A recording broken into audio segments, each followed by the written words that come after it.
दूर दूर तक कोई भी दिखाई नहीं दे रहा था।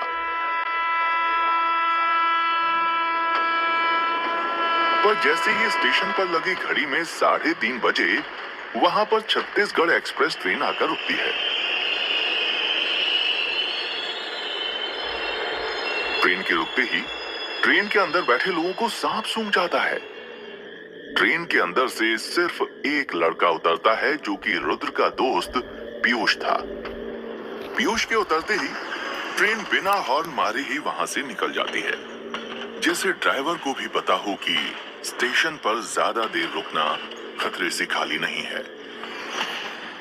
पीयूष स्टेशन के आसपास नजरें घुमाते हुए कहता है, अरे ये स्टेशन तो पूरा सुनसान पड़ा हुआ है। इस साले रुद्र को भी ना गांव से ही शादी करनी थी। क्या यार, साला ना कोई दिखाई दे रहा है ना ही मोबाइल में नेटवर्क है। अब इस अंधेरे में कहां भटकूंगा। एक काम करता हूं, जब तक रुद्र आता है यहीं उसका इंतजार करता हूं और एक झपकी भी ले ही लेता हूं। इतना कहकर पीयूष पास में ही लगी एक बेंच पर अपना बैग सिरहाने में रखकर लेट जाता है। पीयूष अपने कानों में हेडफोन लगाकर सो रहा था और अभी उसकी आंख लगी ही थी कि तभी पायल बजने की आवाज सुनाई देने लग जाती है। पायल की आवाज इतनी तेज सुनाई दे रही थी कि पीयूष को वो आवाज हेडफोन के अंदर तक सुनाई दे रही थी। पीयूष को लगता है कि वो आवाज गाने के अंदर से आ रही थी, इसलिए वो सोता रहता है। पर उसी वक्त उसे एक लड़की की आवाज सुनाई देती है। अरे सुनिए, सुनिए ना। लड़की की आवाज सुनकर पीयूष चौंक जाता है और जब वो अपनी आंखें खोलता है तो देखता है कि उसके सामने एक बहुत ही सुंदर सी लड़की खड़ी हुई थी, जिसने मराठी स्टाइल में साड़ी पहनी हुई थी और अपने हाथों में खिलौने की बड़ी सी डलिया पकड़ी हुई थी, जिसके अंदर हाथों से बनाए हुए कपड़े की डॉल, गुड्डा, गुड़िया, घोड़ा और कई प्रकार के खिलौने रखे हुए थे। लड़की को देखकर ऐसा लग रहा था कि वो वहीं की रहने वाली थी। उस लड़की की आंखें बेहद खूबसूरत थीं और पीयूष की उससे नजर नहीं हट रही थी। वो लड़की कहती है, बाबू जरा सुनिए ना। पीयूष उस लड़की के चेहरे को अच्छे से देखते हुए कहता है, हाँ बोलो। वो लड़की एक डॉल पीयूष को दिखाते हुए कहती है, मेरा खिलौना ले लो ना बाबू। पीयूष मुंह बनाते हुए कहता है, तुम पागल हो क्या? लड़की अपनी भवें ऊपर नीचे करते हुए कहती है, हाँ पागल तो मैं हूं। पीयूष चौंकते हुए कहता है, क्या कहा तुमने? लड़की बात को घुमाते हुए कहती है, मैंने कहा इसमें पागल वाली क्या बात है बाबू? पागल वाली बात तो है ही ना, इतनी रात में कौन खिलौने बेचता है? वो लड़की पीयूष को घूरते हुए कहती है, अजीब लग रहा ना ये सब, है ना? मेरा रात में ऐसे खिलौना बेचना? पीयूष मुंह बनाते हुए कहता है, नहीं अजीब नहीं, बल्कि बहुत अजीब लग रहा है। एक तो स्टेशन पर कोई है नहीं, ऊपर से मिली भी तो तुम, जिसका माइंड मुझे क्रैक लग रहा है। लगता है ये रुद्र के यहाँ के लोग पागल ही हैं। वो लड़की कुछ याद करते हुए कहती है, कहीं आप रुद्र मालिक की बात तो नहीं कर रहे, जिनके पिता बलमा टोला गांव के सरपंच थे पहले और अब इसी हफ्ते उनकी शादी होने वाली है? पीयूष लड़की पर शक करते हुए पूछता है, हाँ मैं उसी रुद्र की बात कर रहा हूँ। पर तुम कैसे जानती हो रुद्र को? जानूंगी कैसे नहीं, मैं उनके गांव के पास में जो मेघ गांव है ना, वहीं पर रहती हूँ। अच्छा, तो तुम रुद्र के गांव की पड़ोसी? हाँ बाबू, और पड़ोसी होने के नाते अब तो आपको मुझसे गुड़िया लेनी ही पड़ेगी। ज्यादा मत सोचिए, बस 100 रुपए की है। पीयूष समझ गया कि वो लड़की ऐसे नहीं मानने वाली, इसलिए वो अपनी जगह पर खड़ा होता है, पैंट की जेब में से पर्स निकालकर उसमें से 100 का नोट निकालता है और उस लड़की को देते हुए कहता है, ये लो, अब ठीक है? वो लड़की झट से 100 का नोट पकड़ते हुए पीयूष के हाथ में डॉल थमाते हुए कहती है, हाँ बिल्कुल ठीक है, ये हुई ना बाबुओं वाली बात। पीयूष हैरान था कि इतनी खूबसूरत लड़की इतनी रात अकेली इस वीरान स्टेशन पर कैसे थी? उसने कुछ सोचते हुए कहा, वैसे तुम्हें डर नहीं लगता? लड़की बेफिक्र होकर पूछती है। डर? किस बात का डर? बाबू, मेरे साथ कोई कुछ नहीं कर पाएगा, आप उसकी फिक्र मत कीजिए। वो लड़की पीयूष की आंखों में देखते हुए कहती है, वैसे बाबू, एक बात बताऊं, मुझे लोगों से डर लगे या ना लगे, पर लोगों को मुझसे बहुत डर लगता है। पीयूष हैरानी के साथ कहता है, लोगों को तुमसे डर लगता है? पर क्यों? कहते हैं इस स्टेशन पर रात के वक्त चुड़ैल घूमती है, और मैं भी इस स्टेशन पर रात में ही खिलौने बेचती हूँ, तो लोग मुझे देखकर अक्सर वही चुड़ैल समझ बैठते हैं और डरने लग जाते हैं। पीयूष हंसते हुए कहता है, अच्छा, तो ऐसी बात है। लोगों में भी ना बड़ा अंधविश्वास भरा हुआ है। ये सब नॉनसेंस बातें और कुछ नहीं। ये भूत, प्रेत, आत्मा, चुड़ैल, ये सब कुछ नहीं होता। लड़की बड़े ही प्यार से कहती है, तो आप इन सब चीजों को नहीं मानते? नहीं, मैं नहीं मानता। तो जरा नीचे देखिए। पीयूष हैरानी के साथ कहता है, नीचे देखूं? पर क्या? अरे देखिए तो, नीचे कुछ ऐसी चीज है जिसे देखकर ना मानने वाले भी बहुत कुछ मानने लग जाते हैं। लड़की के जोर देने पर पीयूष नीचे देखने लग जाता है, और नीचे देखते ही उसके रोंगटे खड़े हो जाते हैं। उसका दिल जोरों के साथ धड़कने लगता है। उसकी जान उसके हलक में आ जाती है। उसके हाथ पैर डर के मारे कांपने लगते हैं। उस लड़की के पैर उल्टे थे, जिसे देखकर पीयूष की बोलती बंद हो गई थी और उसे सांप सूंघ गया था। देखते ही देखते उस लड़की का चेहरा काला पड़ गया। उसमें दरारें उभर आईं। उन दरारों में से कुछ बूंदें खून की टपकने लगीं। वो जो कि अब तक एक बहुत ही सुंदर लड़की थी, अचानक चुड़ैल में बदलने लग जाती है। उसकी आंखें लाल होने लग जाती हैं। उसके बाल अपने आप खुल गए थे, जो कि हवा में उड़ने लगे थे। उस लड़की के दांत इतने नुकीले हो जाते हैं जितने किसी जंगली कुत्ते के होते हैं। वो चुड़ैल पीयूष को देखकर जोर जोर से हंसने लग जाती है। पीयूष के पैर कांपने लगे। ये क्या चीज थी जो उसके सामने खड़ी थी? वो दौड़कर भाग जाना चाहता था, लेकिन उसके पैर कमजोर पड़ रहे थे। उसके मुंह से एक जोर की चीख निकली और वो अपनी पूरी ताकत बटोरकर जितनी फुर्ती के साथ भाग सकता था भागने लगा। वो चुड़ैल वहीं पर खड़ी रहती है और हंसती रहती है, जैसे उसे पता था, चाहे पीयूष उससे कितनी भी दूर भाग क्यों न ले, वो लौटकर उसके ही पास आने वाला था। पीयूष प्लेटफॉर्म पर भागता जा रहा था, पर वो प्लेटफॉर्म खत्म होने का नाम नहीं ले रहा था। पीयूष प्लेटफॉर्म पर भाग तो रहा ही था, पर अपनी जगह से आगे नहीं बढ़ पा रहा था। पीयूष भागते भागते थक जाता है और रुककर हांफने लग जाता है। चुड़ैल के हंसने की आवाज अभी भी उसे सुनाई दे रही थी। पीयूष के ठीक पीछे ही खड़ी हुई थी। पीयूष डरते हुए बड़बड़ाता है, हे भगवान, बचा लो मुझे। मैं मरना नहीं चाहता, बचा लो मुझे भगवान। पीयूष ने इतना कहा ही था कि तभी कोई पीछे से उसका हाथ पकड़ लेता है। पीयूष की जान हलक में आ जाती है। पीयूष घबराते हुए कहता है, आज तो मैं गया। जब पीयूष पीछे मुड़कर देखता है तो उसके पीछे रुद्र और राम काका खड़े हुए थे, जो कि हैरानी के साथ उसे घूरे जा रहे थे।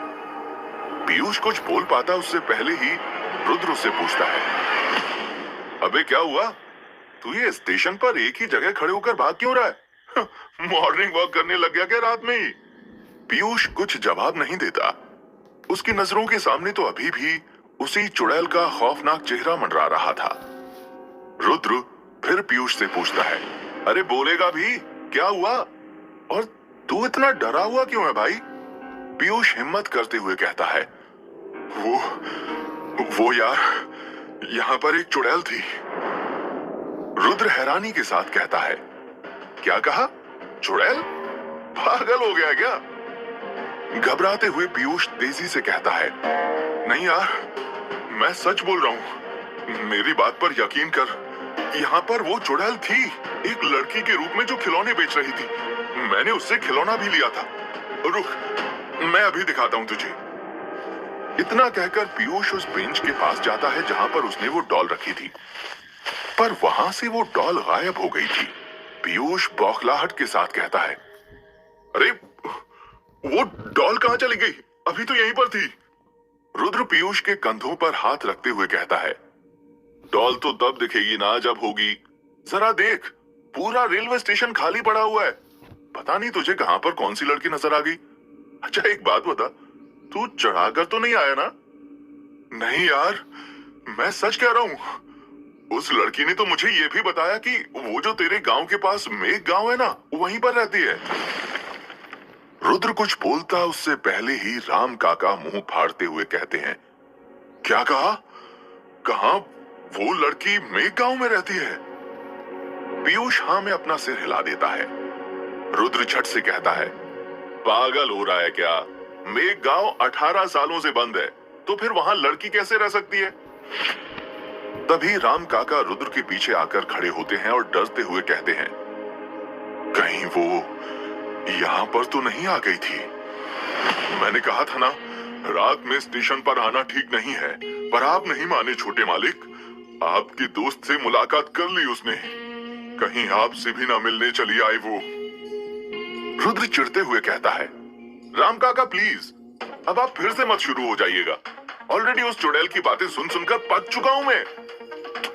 अब मुझे कुछ भी नहीं सुनना। आप खुद तो डरते ही हैं, साथ में दूसरों को भी डराते हैं। मालिक, कुछ भी हो जाए, लेकिन अब सूर्योदय होने के बाद ही हम यहां से चलेंगे। कहकर राम काका चुप हो जाते हैं।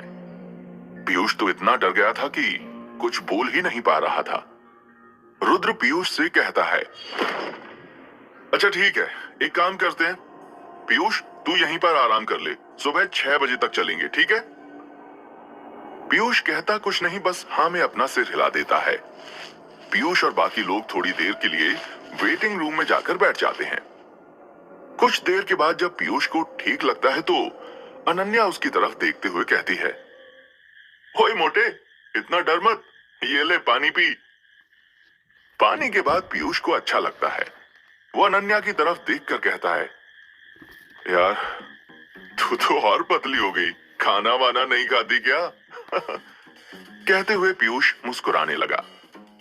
अर्जुन की तरफ देखते हुए पीयूष बोला, मेरे भाई अर्जुन, यार तूने तो बाल बहुत बड़े कर लिए। फिर समीर से गले मिलते हुए पीयूष कहता है, भाई ये रात में तू गले में कैमरा लटका कर क्यों आया है?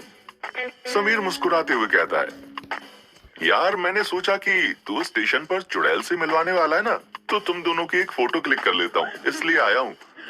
समीर की बात सुनकर सब हंसने लग जाते हैं। अब पीयूष रुद्र से गले मिलता है और कहता है, तुम मिस्टर हलाल होने वाले बकरे, तू बिल्कुल नहीं बदला ना, वैसा का वैसा ही है। और बता क्या किया इतने दिन गांव में? जरूर तुम सबने बहुत मस्ती की होगी ना? रुद्र कहता है, हाँ किया ना, लेकिन साले मोटे, तेरे बिना मस्ती करने में मजा नहीं आया। और हाँ, तेरे लिए घर पे एक सरप्राइज भी है। पीयूष ने कहा, यार सरप्राइज तो मैं हो गया यहाँ आके। वैसे तुम बताओ क्या किया तुम लोगों ने इतने दिन? रुद्र ने कहा, लंबी कहानी है, रास्ते में बताता हूँ, अभी निकलते हैं यहाँ से। अब तो सूर्योदय भी हो गया है, चले राम काका? काका ने हाँ में सिर हिला दिया। तो रुद्र ने कहा, चलो यार, आज रात भर सो नहीं पाए हम सब। पीयूष ने हैरानी के साथ कहा, क्या कहा? रात से सो नहीं पाए? पर क्यों? अरे कहा ना, रास्ते में बताता हूँ, अभी चलो यहाँ से, बहुत दूर जाना है। अर्जुन पीयूष का बैग उठाते हुए कहता है, हाँ चल। इतना कहकर वो लोग स्टेशन से निकल जाते हैं।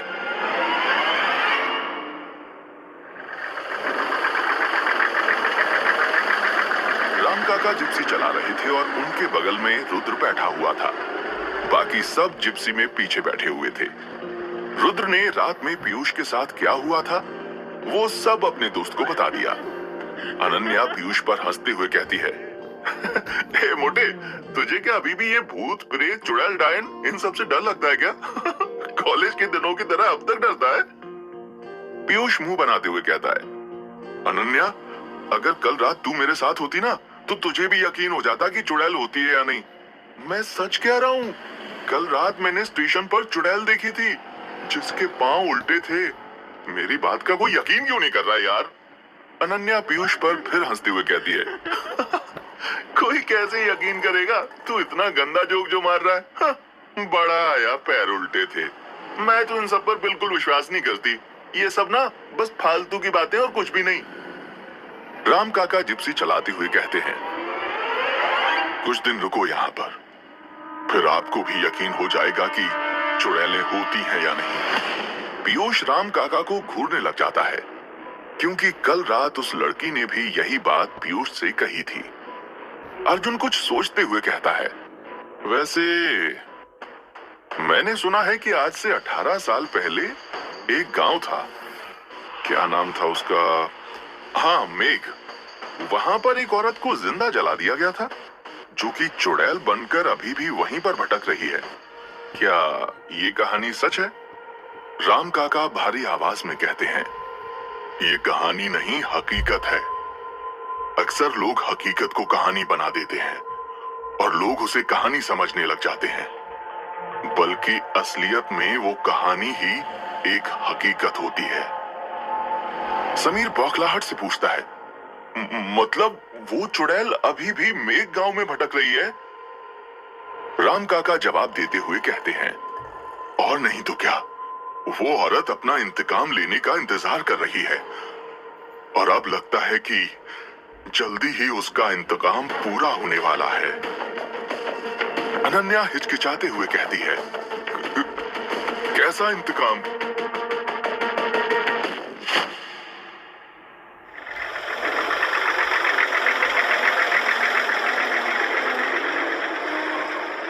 राम काका एक लंबी आह भरते हुए कहते हैं,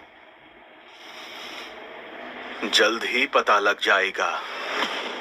अर्जुन एक्साइटेड होते हुए कहता है, राम काका, चलो अब आप ना वो चुड़ैल और मेघ गांव की कहानी बता ही डालो। अब तो दिन भी है और अमावस की रात भी नहीं है। और काका, वो क्या है ना कि मैं एक पत्रकार हूँ, तो अपने पेपर में छापने के लिए मुझे एक आर्टिकल यानी कि कहानी मिल जाएगी। राम काका जवाब देते हैं, मैं कहानी नहीं, तुम्हें सच्चाई बताता हूं। वो सच्चाई जो सिर्फ मुझे पता है और किसी को नहीं। रुद्र राम काका को कहानी बताने से रोकता नहीं है। वो सोचता है, चलो अच्छा ही है, इससे सबका एंटरटेनमेंट हो जाएगा। राम काका अपनी बात को आगे जारी रखते हुए कहते हैं, आज से 18 साल पहले दास गांव, बलमा टोला और मेघ, इन तीनों गांव के सरपंचों ने मिलकर मेघ गांव की एक औरत को जिंदा जला दिया था। उस औरत को क्यों जलाया गया था, ये बात उन 3 सरपंचों को ही पता थी और किसी को नहीं पता थी। अनन्या बीच में बोल पड़ती है, मतलब एक औरत को बिना उसका गुनाह बताए जला दिया गया था, ये तो गलत बात है। राम काका हमदर्दी भरे लहजे में कहते हैं, गलत नहीं, ये बहुत गलत बात है। भला ऐसे भी कोई करता है क्या? पर वो औरत भी कोई मामूली औरत नहीं थी। वो औरत अपना बदला लेना जानती थी और मरने के बाद उसने वो बदला लेना शुरू कर दिया। तुम जानते हो, मरने के बाद उस औरत ने किसे अपना पहला शिकार बनाया था? समीर बिचकते हुए कहता है, हाँ, कल ही तो आपने बताया था कि उसकी मौत के ठीक 1 महीने बाद बिरजू को अमावस की रात मारा था। राम काका कहते हैं, सही कहा, पहला शिकार बिरजू था। अर्जुन ने पूछा, काका, उसने उसे मारा कैसे था? राम काका ने कहा, बिरजू, जो कि मेघ गांव के सरपंच दनपत राय का सबसे वफादार नौकर था, कहते हैं कि बिरजू को उस औरत ने उसी के खेत में जलाकर मारा था। किसी को उसकी लाश तक नहीं मिली थी, पर उसकी मौत की चीखें उस रात सारे गांव में गूंजती रही थीं। रुद्र के सभी दोस्त राम काका की बात को गौर से सुन रहे थे। बिरजू को मारने के बाद उस औरत ने दूसरा शिकार मेघ गांव के सरपंच धनपत राय को बनाया, जिसकी लाश उसी के बंगले के सामने के कुएं के अंदर मिली थी। कोई कुछ नहीं समझ पा रहा था कि उसकी मौत कैसे हुई थी। रुद्र बीच में ही राम काका को टोकते हुए कहता है, और कैसे हुई होगी? जाहिर सी बात है, अगर कुएं में लाश मिली है तो कुएं के अंदर ही डूबकर हुई होगी, या हो सकता है कि उनका पैर फिसल गया हो। छोटे मालिक धनपत राय को तैरना आता था, तो उनकी मौत डूबकर कैसे हो सकती थी? आप ही बताइए। राम काका का जवाब सुनकर रुद्र चुप हो जाता है। राम काका कहते हैं, आपको पता है, जिस कुएं के अंदर धनपत राय की लाश मिली थी ना, उसी के ऊपर सीमेंट पर 3 बार साधु लिखा हुआ था, और ये वही शब्द थे जो उस औरत के मुंह से आखिरी बार मरते वक्त निकले थे, जब उसे जलाया जा रहा था। इससे ये बात साबित हो गई थी कि धनपत राय को उस औरत ने ही मारा था। समीर मुंह बनाते हुए कहता है, ये साधु साधु 3 बार कुएं पर लिखने का क्या मतलब था? अर्जुन हड़बड़ाहट के साथ जवाब देता है, साधु पाली भाषा का शब्द है, जिसका 3 बार बोलने का अर्थ होता है अच्छा कहा, अच्छा किया, बहुत अच्छा किया। अनन्या बीच में बोल पड़ती है, मतलब जो औरत जलकर मर गई थी, वो अब पूरे गांव वालों से बदला ले रही है, ये बोलकर कि तुमने मुझे अच्छा कहा, मेरे साथ अच्छा किया और बहुत अच्छा किया। राम काका धीरे से कहते हैं, वो बदला नहीं, इंतकाम ले रही है। वो पूछना चाहती है, जानना चाहती है कि क्यों जलाया गया था उसे, आखिर उसका कसूर क्या था।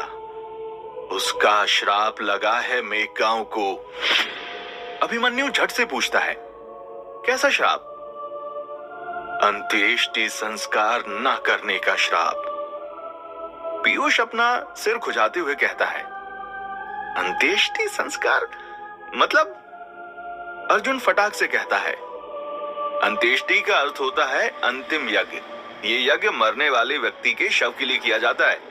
वैदिक परंपरा के 16 संस्कारों में जिस प्रकार पहला गर्भ धारण संस्कार होता है ना, उसी प्रकार अंतिम संस्कार अंत्येष्टि संस्कार होता है। जन्म और मृत्यु जीवन का ऐसा सच है जिसे कोई नहीं झुठला सकता है। व्यक्ति की आत्मा जब उसके शरीर को त्याग देती है, उसके तुरंत बाद अंत्येष्टि संस्कार किया जाता है। हिंदू धर्म में इसे दाह संस्कार भी कहते हैं। राम काका अतीत की यादों को याद करते हुए कहते हैं, इस श्राप की शुरुआत भी धनपत राय की मौत के साथ ही हो गई थी।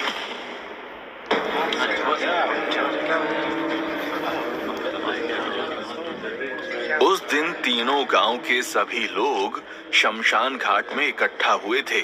मैं भी वहीं था, और धनपत राय का बेटा, जिसकी उम्र करीब उस वक्त 10 साल थी, वो भी वहीं था। तुम्हें पता है, अपने पिता की मौत के बावजूद उसकी आंख में से एक आंसू तक नहीं गिरा था। पता नहीं क्या हुआ था उसे।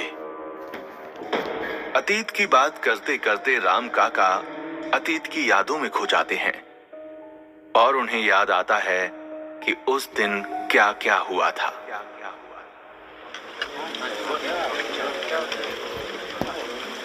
आसमान साफ था, एक बादल भी नजर नहीं आ रहा था। गांव के सभी लोग शमशान में थे, और वहां इकट्ठा हुए सभी लोगों की आंखों में आंसू थे, सिवाय धनपत राय के बेटे के। उसका व्यवहार बाकी बच्चों की तरह नॉर्मल नहीं लग रहा था। वो चुपचाप मूर्ति बनकर खड़े हुए था, ना कुछ बोल रहा था, ना ही कुछ कह रहा था। जिंदा लाश की तरह अपनी सुध बुध खोकर खड़ा हुआ था। उसे देखकर हर कोई हैरान था कि इसकी आंखों में आंसू क्यों नहीं है, इसका चेहरा इतना बेजान सा क्यों दिख रहा है। दनपत राय के शव को चिता पर रख दिया गया था और उसके बगल में ही उसका बेटा खड़ा हुआ था।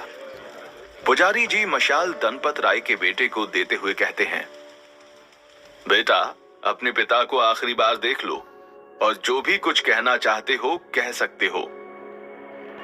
दनपत राय का बेटा कुछ भी नहीं कहता। वो वैसे ही खड़ा रहता है। वो अपने पिता की लाश को घूरे जा रहा था। ऐसी निगाहों से देख रहा था जैसे अपने पिता के शव को कच्चा चबा जाएगा। पुजारी मशाल देते हुए कहते हैं, लो बेटा, मशाल लो। दनपत राय का बेटा वैसे ही खड़ा रहता है, हिलता तक नहीं अपनी जगह से। पुजारी जी बार बार दनपत राय के बेटे से मशाल लेने के लिए बोल रहे थे, पर वो वैसे का वैसा ही खड़ा हुआ था, जैसे कि उसे कुछ होशो हवास ही नहीं है कि उसके आसपास क्या हो रहा था। पुजारी जी बोलते बोलते थक जाते हैं और जबरदस्ती मशाल दनपत राय के बेटे के हाथ में थमा देते हैं। दनपत राय का बेटा पुजारी जी को गुस्से से घूरने लग जाता है। पुजारी जी ये सब नोटिस नहीं कर रहे थे और कहते हैं कि परिक्रमा शुरू करो बेटा। वो बच्चा वैसे ही खड़ा रहता है। पुजारी जी बच्चे को हाथ से आगे की ओर करते हुए कहते हैं कि परिक्रमा शुरू करो बेटा।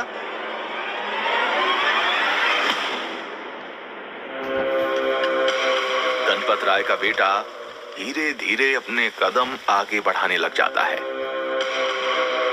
जैसे जैसे वो कदम बढ़ाई जा रहा था, आसमान में धीरे धीरे काले बादल छाने लग जाते हैं। चलते चलते ही उस बच्चे के पैर अपने आप टेढ़े हो जाते हैं और वो रुक जाता है। उस बच्चे की आंखों की पुतलियां गायब हो गई थी। तभी वो बच्चा जोर जोर से हिलने लगता है, मानो किसी जकड़ से बाहर निकलने की कोशिश कर रहा हो। साए साए हवा चलने लगती है और उसी के साथ एक औरत की हंसी गूंजने लगती है। अजीब सी डरावनी हंसी। हंसी की गूंज इतनी बढ़ जाती है कि लोगों को अपने कान बंद करने पड़ जाते हैं और फिर अचानक से सन्नाटा छा जाता है और दनपत राय का बच्चा औरत की आवाज में कहता है, मना किया था ना, गांव में किसी की चिता को आग नहीं लगेगी, फिर भी तुम नहीं माने। अब तुम सबकी चिता यहीं पर जलेगी, कोई नहीं बचेगा, तुम सब मरोगे। बच्चे की डरावनी आवाज सुनकर वहां पर जितने भी लोग खड़े हुए थे, सबके दिल दहल जाते हैं। सभी के रोंगटे खड़े हो गए थे। वो बच्चा फिर औरत की आवाज में कहता है, मैं अपना बदला लेकर ही रहूंगी, किसी को नहीं छोड़ूंगी। किसी को भी नहीं छोड़ूंगी। इतना कहकर वो बच्चा औरत की आवाज में ही हंसने लग जाता है। देखते ही देखते पूरा मौसम बदल जाता है। आसमान में तेज बिजली चमकने लग जाती है। वो बच्चा फिर कहता है, तुम सब मरोगे, मैं किसी को चैन से नहीं जीने दूंगी। साधु साधु साधु। वो बच्चा जैसे ही 3 बार साधु साधु बोलता है, उसके अंदर से उस औरत की आत्मा निकल जाती है और वो वहीं पर गिरकर बेहोश हो जाता है। जमीन पर गिरते वक्त उस बच्चे के हाथ की मशाल दनपत राय की लाश पर गिर जाती है, जिससे उसकी चिता में आग लग जाती है। अभी दनपत राय की लाश जलनी ही शुरू हुई थी कि आसमान में जो काले बादल मंडरा रहे थे वो बरसना शुरू हो जाते हैं। बादलों की गरजने के साथ ही उस औरत के हंसने की आवाज भी सुनाई दे रही थी। ऐसा लग रहा था जैसे वो औरत मेघ गांव वालों पर हंस रही हो और सारे गांव वाले इसके सामने लाचार हो गए हों। बादल फट गए थे, जिस कारण दिन से लेकर रात भर बारिश होती रही और दनपत राय के शव को जलाया नहीं जा सका।